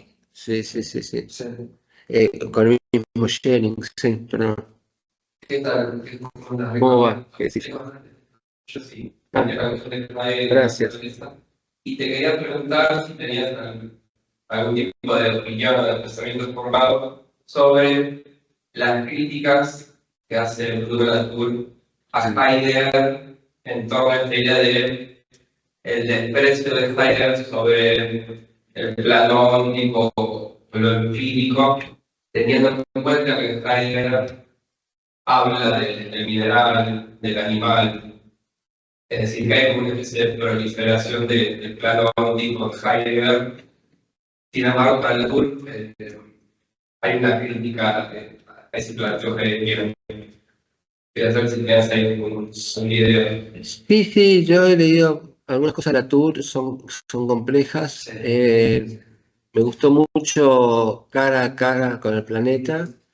Y también he leído Nunca fuimos modernos. Ahí está la crítica. Ahí está la crítica más fuerte a Heidegger. Bueno, son dos concepciones distintas. Me parece que todo aquello, a ver, voy a ser un poco utilitario, que sirva para pensar nuestra época y que despierte un debate. O sea, la filosofía no tiene por qué ser un consenso, sino que tiene que ser también un disenso. Entonces me parece muy enriquecedora esa crítica de Latour a Heidegger. De hecho, en Heidegger hay elementos todavía un poco antropocéntricos con relación al Dasein. Yo digo, ¿qué hubiese pasado si Heidegger hubiese pensado en ese ser de la naturaleza que nadie piensa o nadie toma en cuenta en la lección de los problemas fundamentales de la fenomenología y que no desarrolló? Y sin embargo, influyó en humano Dasein hasta tal punto que, bueno, eso después tuvo otras características, ¿no? Pero sí, me parece que la crítica a Latour es muy interesante y nos deja pensando, sí, sí. No, de nada. Hola, colega. Se mencionabas la cuestión de la cierto antropocentrismo en toda esta primera etapa, ¿no? Con el plan de Dasein, y mencionabas esta exposición sobre el general, los nuevos realismos, y Graham Harman en particular. Sí. No sé si tenés alguna posición tomada sobre esta como interpretación, como un uso un poco libre, creativo que hace Harman de algunos conceptos de Heidegger, el tema de la proyección, hacen que lo aplica como una posible relación sujeto-objeto, en la estructura de la proyección, ¿no? Sin atribuirlo directamente a Heidegger, porque no dice eso, No. pero le hace un uso creativo de eso. No sé si tenés alguna cuestión que es un poco político de tu proyecto de Harman, ya que eso No, pero yo no soy heideggeriano. Está bien, yo no soy Heidegger. Yo escribí sobre Heidegger y en un momento, bueno, fue una etapa de mi vida, o sea, lo sigo teniendo como referente siempre, pero me parece que estos pensadores del nuevo realismo especulativo como Harman, como Melasú, como ¿cómo se llama el otro? Ian Hamilton Grant, Brassier, sí, Brassier sobre todo, me parece que dan aire fresco, sí. Harman me parece muy interesante la interpretación que hace Heidegger, eso daría para otra conferencia. De hecho, te agradezco un montón y es la primera vez que me preguntan sobre el realismo especulativo y sobre Harman en un lugar, porque en general no son autores muy conocidos, ¿no? Sí, nosotros hablamos de eso ayer. Bueno, claro, pero yo no estoy al tanto de gente que lo trabaje, por eso me alegro. Sé que en Córdoba hay un grupo que lo trabaja, pero no estoy muy en contacto con ellos. Pero en general me parece que sí, es aire fresco esto. Yo en mi tesis doctoral defiendo que el Heidegger de la etapa de Ser y Tiempo tiene matices realistas, o sea, que hay una naturaleza independiente. siguiendo al pensador Hubert Dreyfus, que es muy poco conocido, que escribió un texto muy interesante, ¿no? De una editorial chilena que salió, que tuvo muy poca trascendencia y prácticamente en los ámbitos de la Academia Nacional de Ciencias nadie lo conocía. Así que, no, buenísima la pregunta. Sí, de hecho, en las próximas exposiciones que pienso dar van a ser sobre Harman y posiblemente Quentin Melasú, ¿no? Así que te agradezco la pregunta. No sé si es una respuesta a la que doy, pero al menos me alienta para seguir investigando a esta gente, porque si no es un trabajo muy solitario el que uno tiene. Gracias. Yo soy profesora de filosofía, tengo enseñanza y metodología de la economía. ¿Por qué? Porque, bueno, vivo en Trelew, estudié en la Universidad de Rosario, volví a Trelew, donde no existe la Facultad de Filosofía y no existe, soy la única que hace filosofía realmente. Entonces interactúo con la gente que hace letras y formo parte de como miembro académico o asesora académica de un taller literario Encuentro que tiene 35 años, que justamente este año está cumpliendo sus 35 años, y me piden que les haga algunas explicaciones de carácter, un marco filosófico para lo que ellos escriben, que pueden ser narraciones, cuentos o poesías, ¿no? Entonces colaboro completando un poco la formación de las letras, acercándolo a la filosofía. Así que me han pedido, ahora van a sacar una antología y me han pedido que colaborara con un ensayo y escribí sobre el estoicismo. A lo que me llevó a que me pidan un curso sobre estoicismo. Digo, bueno, ahora esperen, porque todo junto no puedo. Y bueno, di clase 38 años en la facultad, primero en la Facultad de Humanidades, en la carrera de Historia, que di Historia de la Filosofía, y después toda mi actividad se desarrolló en la Facultad de Ciencias Económicas, que fue muy interesante porque era interdisciplinar mi relación, no tenía un par que podía hablar, sino que también tenía que interactuar con los contadores. Y en primer lugar, daba en primer año introducción a la filosofía, en segundo año daba lógica y metodología de las ciencias, y en quinto año, cuando ya se recibía, daba epistemología de la economía. En lo cual me tenía que vender muy bien, vender entre comillas en primer año, porque si no, realmente ellos no iban a estudiar filosofía, sino que iban a estudiar ciencias económicas, que distaban mucho de la filosofía, pero traté de hacerle realmente un enfoque de la filosofía, precisamente a lo mejor intuitivamente. Nos conocíamos con Alicia, que ella me empezó a hablar y me introdujo en ese tema de la del ecocentrismo y de la ecoantropología filosófica, pero antes de eso pareciera con una intuición de realmente ligarlos a ellos a una mirada, bajar a la mirada filosófica al mundo de lo real, es decir, a ese mundo donde ellos, los contadores más cuadraditos, iban a interactuar. Y sobre todo también en un momento dado descubrí que varios de mis egresados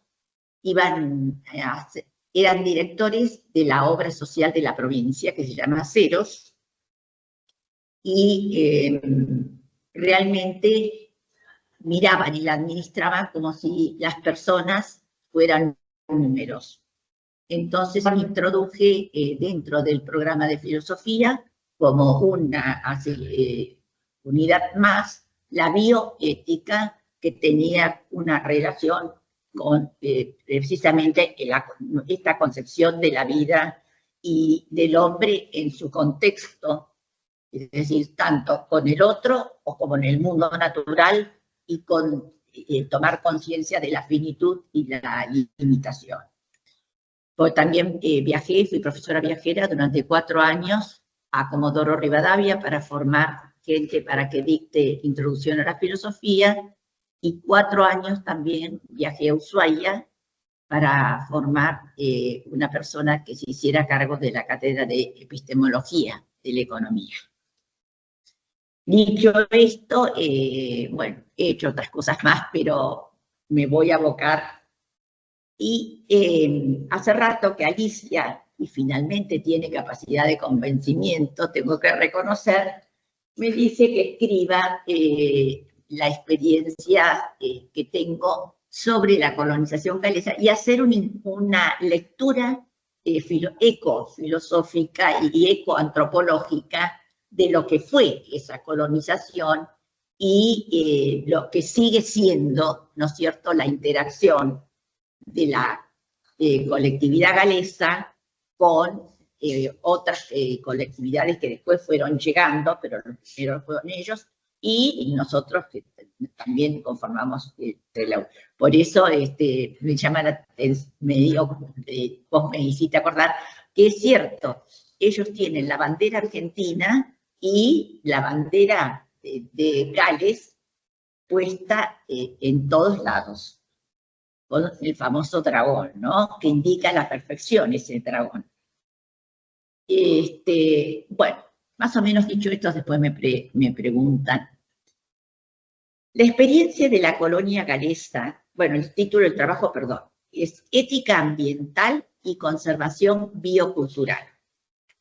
Un caso paradigmático de la colonia galesa en la Patagonia Argentina. La experiencia de la colonia galesa en la Patagonia Argentina, a la que me voy a referir, constituye un ejemplo paradigmático de la capacidad humana para proyectar y materializar una existencia basada en valores éticos, culturales y comunitarios, buscando la armonía con el entorno natural. Lejos de una colonización violenta y meramente utilitarista, los colonos galeses llegaron impulsados por un ideal cultural y espiritual, buscando preservar su lengua, sus creencias y sus tradiciones. Este impulso ético-cultural no solo les permitió fundar una comunidad organizada democráticamente, sino también establecer una relación respetuosa y colaborativa con los pueblos originarios y con la tierra misma. Los pueblos originarios que ellos encontraron fueron los tehuelches en esa zona. Además de, acá digo, que fueron una comunidad organizada democráticamente, fue así, tal es así, que fueron los primeros que instauraron en la Argentina el juicio por jurado. Es decir, la justicia que ellos manejaban dentro de la colectividad era el juicio por jurado, y la gente era elegida por el pueblo, quienes iban a ser los jueces, ¿no? Y después ellos establecían las condenas. Mucho se ha dicho sobre la Patagonia y también muchos se ignoran. En 1865, es decir, antes que se consumase la conquista del desierto, cuando todo el extremo sur del país permanecía bajo dominio aborigen, un grupo minúsculo de 132 personas desembarcó en las playas patagónicas y logró, tras un sinnúmero de fracasos y sinsabores, crear una próspera colonia agrícola en el corazón de aquella tierra maldita. Ellos eran de Gales, pequeño país desconocido casi por haber sido absorbido políticamente desde varios cientos de años por otro más fuerte, y suponemos que fue el mismo ideal nacionalista el móvil que impulsó a estos galeses a soñar en salvar la lengua y su cultura ante el continuo avance de los ingleses. Primero, el primero que llevó a la práctica el proyecto de una migración y colonización galesa fue Morgan Rhys, director de una revista publicada en Gales, con la idea de fundar una colonia en la Patagonia. El ideal era un país deshabitado, que no estuviera bajo ningún gobierno para formar y mantener sus costumbres nacionales y no ser absorbidos por los pueblos vecinos. La predilección por la Patagonia se basó en que el almirante Fitzroy había recorrido las costas de América del Sur en el año 1833 y hablando favorablemente de las costas de Golfo Nuevo, hoy Puerto Madryn. Como no se trataba de una aventura mercenaria, le fue muy difícil encontrar medios para costear los gastos. Y una tarde de domingo del 28 de mayo de 1865 se elevó el ancla para no volverla a echar hasta llegar a Puerto Madryn 2 meses después. Mantenían a bordo clases de lectura, tiempo diario para orar, reuniones de confraternidad religiosa por las noches y 2 sermones los domingos. En la travesía murieron 4 niños, 2 fueron sepultados en el mar y los otros 2 a la llegada a Puerto Madryn. También hubo nacimientos en alta mar. En la estada en Puerto Madryn murió una mujer, Catherine Davis, que dio a luz una niña que le llamaron Mary. Después voy a hacer un comentario referido a Catherine Davis. Ahora sigo leyendo. Los primeros momentos desde su arribo fueron difíciles. En pleno descampado habían hecho unas chozas para vivir y también se había construido un almacén para guardar el trigo, la harina y la diversa mercadería llegada de Buenos Aires. Traían consigo 2 molinos harineros que podrían ser accionados a mano o a caballo, adquiridos antes de dejar Gales. Entonces tuvieron tiempo para mirar el entorno. El valle ante sus ojos se mostraba bastante agradable, pero tanto a ambas márgenes del río Chubut, que lo atraviesa serpenteándolo. A la región llegaron el capitán Murga y el agrimensor Díaz de Buenos Aires.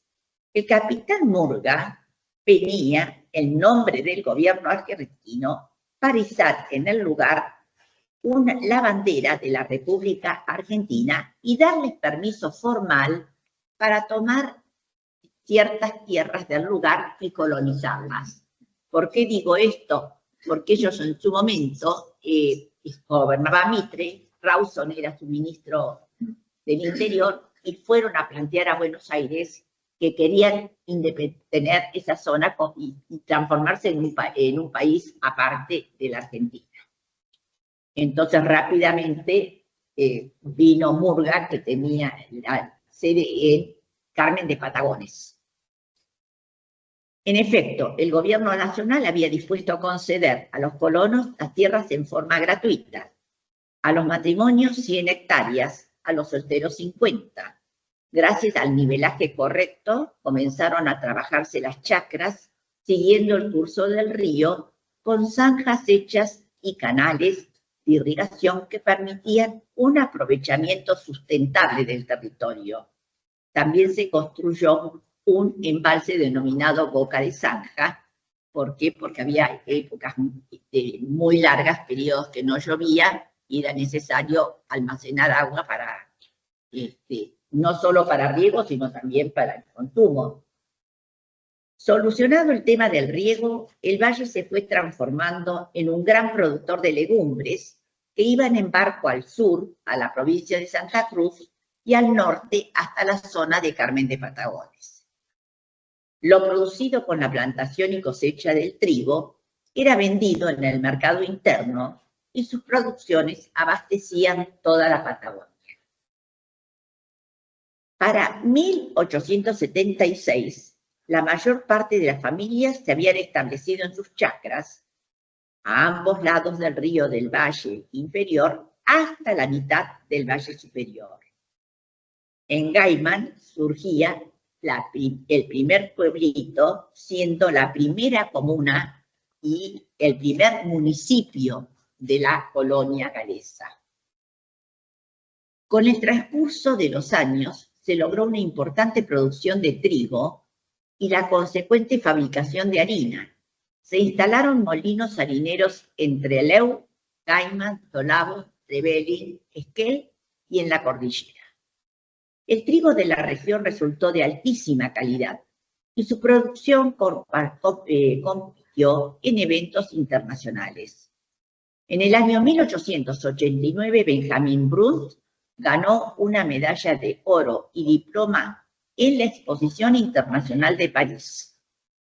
E idéntico premio lo tuvo William Hughes en Chicago en el año 1893. Aunque cabe destacar que esas tierras también eran frecuentadas y habitadas, a su modo, por otras etnias preexistentes como los tehuelches. Desde los primeros encuentros, ¿cómo fue la relación entre los galeses y los tehuelches? Durante esos primeros encuentros, galeses y aborígenes, los tehuelches, tuvieron la buena voluntad recíproca que pudo vencer las barreras que parecían imponer los idiomas, las costumbres y las creencias tan diferentes. A pesar de un mutuo recelo inicial y de algún episodio desgraciado, el contacto resultó beneficioso para ambos, sin daño para su respectivo patrimonio material o cultural. Acá vemos sentados galeses y tehuelches. ¿Se puede saber de qué año es esa? Las fotos esas son del año 1883, en la época donde hay numerosos testimonios, todas son previas, por supuesto, al siglo XX, son fotos entre 1865 que llegaron y 1883-84 que ellos establecían esa relación. Claro. Hay numerosos testimonios y he seleccionado el de Ellie Roberts, hija de Lewis Jones, fundador de la ciudad de Trelew.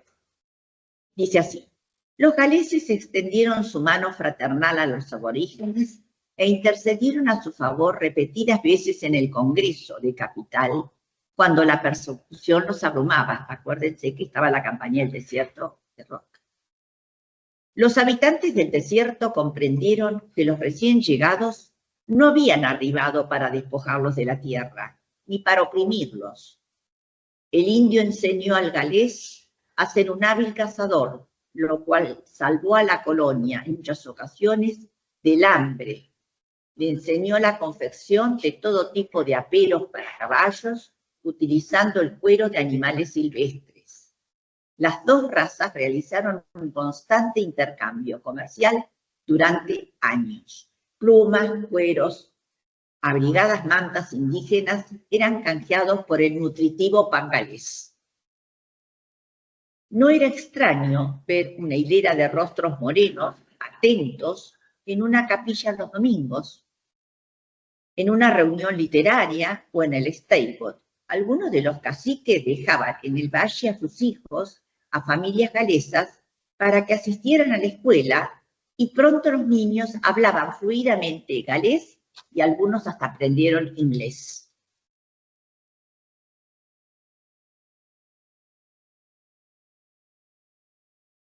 Aquellos intercambios permitidos mediante el trueque. Los galeses obtenían carne de guanaco, choique, cueros, plumas, mantas, etc. Y los tehuelches pan, tela, yerba, tabaco, harina. También le enseñaron a los colonos la caza de animales silvestres. Se cuenta que el cacique Francisco, jefe de la tribu tehuelche, había ido a ver al presidente de la Nación Argentina y se enfermó, y estaba muriéndose en uno de los hospitales de Buenos Aires. Antes de morirse, sorprendió a los que lo atendían cuando dijo en español: iré al cielo de los galensos, porque donde va esa buena gente debe ser un lugar feliz. Los galeses han mostrado desde su arribo a la Patagonia Argentina la intención inclaudicable de conservar su identidad, transmitir su bagaje cultural y una concepción ética del ambiente.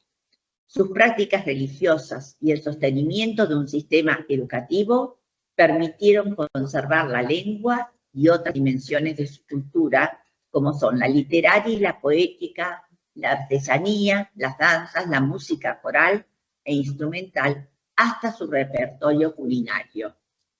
Habrán oído hablar de la torta negra famosa, ¿no? Bueno, y la comieron. Ah, bueno. Varias veces, pues. A lo largo del valle se construyeron capillas convenientemente distribuidas donde funcionaban sus escuelas dominicales. En los edificios escolares funcionaban también y siguen dichas escuelas, lo cual constituye una fuerte base de sustentación y de cohesión social. Se reconocen 4 denominaciones de las congregaciones que llegaron, diferentes religiones, ¿no es cierto?, dentro del protestantismo. Los congregacionistas, los metodistas calvinistas, los baptistas y la Iglesia Episcopal Anglicana, que aún hoy se mantienen. Por supuesto. Están todas con el culto realizándose, las capillas funcionan y se realizan las ceremonias permanentemente. Otra particularidad del legado espiritual de los galeses es el mantenimiento de los juegos florales, que se conoce con el nombre de los steibots. La designación de steibot provenía de steidi, la costumbre de sentarse en grupo para escuchar a los bardos galeses. Estos se reunían habitualmente en asambleas para recitar sus poemas, acompañados por algún instrumento musical, y el instrumento que más utilizaban era el arpa y el órgano. Dice Matthews Henry Jones en su libro Trelew, un desafío patagónico. La costumbre se remonta a una época anterior a la era cristiana y se relaciona con el culto de los druidas, sacerdotes supremos, cuyo poder fue quebrantado por las invasiones romanas en el primer siglo de la era cristiana. Estas prácticas culturales continuaron llevándose a cabo en los refugios montañosos. En los comienzos, solo eran poetas los que se reunían para leer sus propios trabajos. Luego comenzaron las reuniones de competición, la primera de las cuales se realizó en el siglo VI de la era cristiana. Desde entonces, ningún steibot nacional puede hacerse sin ser proclamado por el pueblo donde se llevará a cabo. La tradición de los juegos florales de los steibots sigue realizándose en el Valle de Chubut desde comienzos de 1888 con un jurado traído de Gales para dictaminar. Siguen realizándose actualmente y se hacen en el mes de octubre. En apoyo a este excepcional legado cultural, poético, literario, los galeses, desde 1965, incorporaron otros certámenes que incluyen el castellano. El mejor poema galés se lleva el famoso Sillón Bardo, obra tallada en madera con inscripción de fecha y lema, y la corona de oro del poeta. A esto se suma ahora el poema de plata, escrito en castellano, cuya corona de plata es donada por la Municipalidad de Trelew. Para finalizar, podemos decir que este caso comentado de la colonización atípica pone de manifiesto una ética biocultural desde la cual se destaca la interacción pacífica con los pueblos aborígenes, el cuidado de la tierra mediante sistemas de riego y producción que siguen siendo sostenibles y haciéndola sustentable, el cultivo constante de sus tradiciones, expresiones artísticas y religiosas, una visión del ser humano como agente de sentido y constructor de un mundo habitable no como mero explotador del mismo. Sería un testimonio vivo de que es posible, en determinadas circunstancias y contextos, una convivencia entre cultura y naturaleza, donde el desarrollo no se opone al respeto por lo ancestral y por lo diverso. Nos queda como lección ética y ecoantropológica, acorde con el espíritu de nuestros tiempos, sobre el cuidado de la casa común, tal como hoy se nos interpela.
Bueno, realmente les quería mostrar esto para que escuchen el idioma galés, el idioma celta, y fundamentalmente porque ellos tienen todos himnos de alabanza, de agradecimiento a Dios, a la tierra, al contexto, a la naturaleza, a la gente que los alberga. Es decir, siempre son, y todo lo que ellos cantan dentro de sus capillas son himnos de alabanza y de agradecimiento a Dios y de bendecir la tierra que los recibió.